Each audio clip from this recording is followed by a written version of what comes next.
Hello नमस्कार। Class 12th chemistry के second chapter विलयन के इस पार्ट के वीडियो में आज हम वाष्प दाब में आपेक्षिक अवनमन से विलय के आणविक द्रव्यमान की गणना करना सीखेंगे।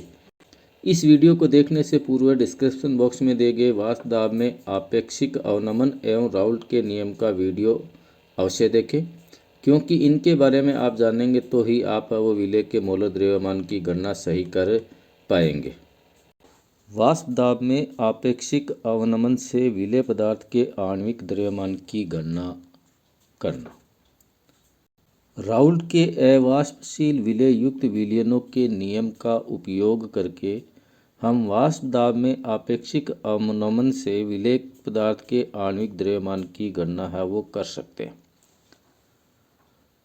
राउल्ट के अवाष्पशील विलेय युक्त विलयनों हेतु दिए गए नियम के अनुसार विलयन का कुल वाष्प दाब उसके घटक विलायक के मोल अंश के द्वारा उत्पन्न आंशिक दाब के समानुपाती होता है। तो अपन लिख सकते हैं P1 समानुपाती x1। समानुपाती के चिन्ह को हटाकर अपन इसको ऐसे लिख देंगे P1 equal to P01 x1 समीकरण संख्या 1। चूंकि वाष्प दाब में अवनमन डेल P बराबर होता है विलायक का आंशिक दाब माइनस है वो विलयन का वाष्प दाब, यानी डेल P बराबर हो गया P01 माइनस है वो P1 समीकरण संख्या 2।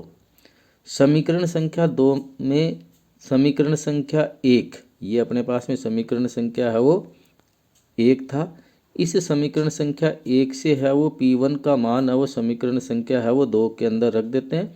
तो इस प्रकार रखते हैं डेल P बराबर है वो P01 की जगह P01 माइनस P1 की जगह पे ये मान रख देते हैं P01 x1। समीकरण 2 में समीकरण संख्या 1 का मान रखने पर अपने पास में आया डेल P बराबर है वो P01 माइनस है वो P01 x1। चूँकि इस समीकरण के अंदर है वो यहाँ पे है वो P01 है वो कॉमन है, तो कॉमन है वो ले लेते हैं इसको और इस कॉमन लेकर है वो इसको इस प्रकार से लिख देते हैं डेल P बराबर P01 कोष्टक 1 माइनस x1 समीकरण संख्या है वो 3। समीकरण संख्या 3। चूँकि विलयन एकल प्रावस्था तंत्र होता है अर्थात विलयन के दोनों घटकों के मोल अंशों को इकाई मानने पर, यानी विलयन के दोनों घटक x1 और x2 है, इनका मान है वो इकाई मान लेते हैं। तो x1 प्लस x2 बराबर 1 और यहाँ से x2 बराबर हो जाएगा 1 माइनस है वो x1। तो यहाँ पे ये जो 1 माइनस x1 है इसका मान है वो समीकरण संख्या है वो 3 के अंदर है वो लिख देते हैं। तो समीकरण संख्या है वो 3 को लिखते हैं डेल P बराबर P01, तो P01 का P01 1 माइनस x1, ये जो 1 माइनस x1 है इसकी जगह पे x2 लिख देते हैं। तो समीकरण संख्या है वो 4 आ गया। अब समीकरण संख्या 4 है, इसके अंदर x2 का मान है वो निकालना है। तो x2 बराबर हो गया अपना डेल P बटा है वो P01। और चूँकि अपन जानते हैं कि डेल P बराबर होता है P01 माइनस है वो P1।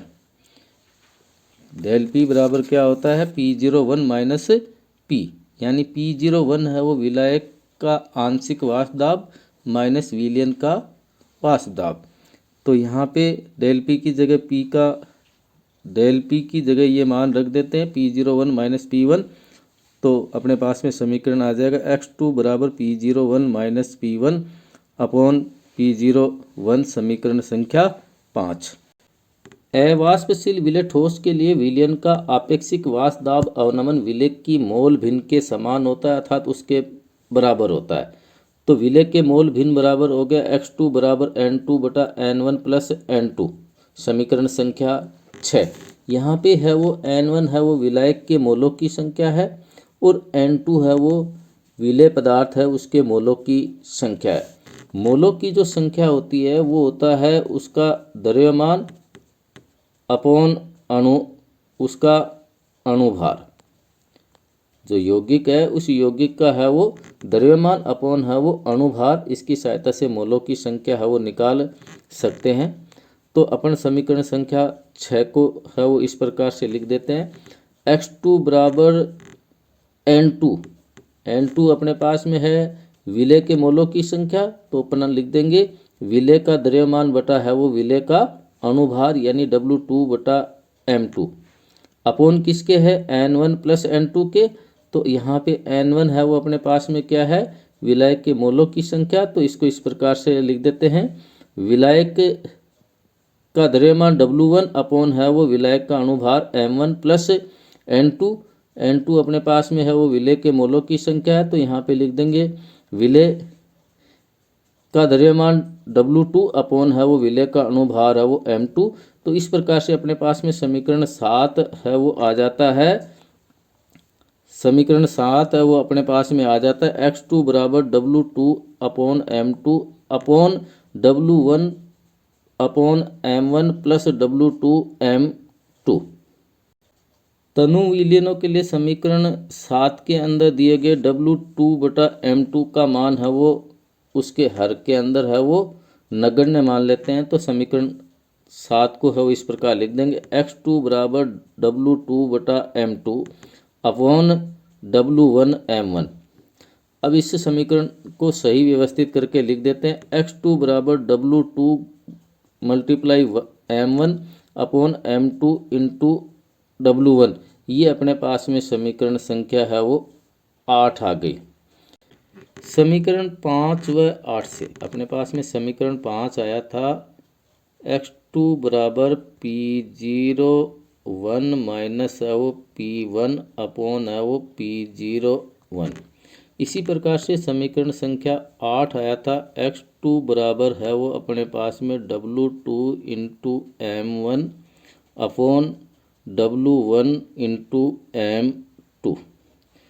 चूँकि ये दोनों है वो विलय पदार्थ है उसके मान है, तो अपन इन दोनों का उपयोग करके है वो इस प्रकार से है वो लिख देंगे W2 into M1 upon M2 into W1 equal to P01 minus P1 upon है वो P01।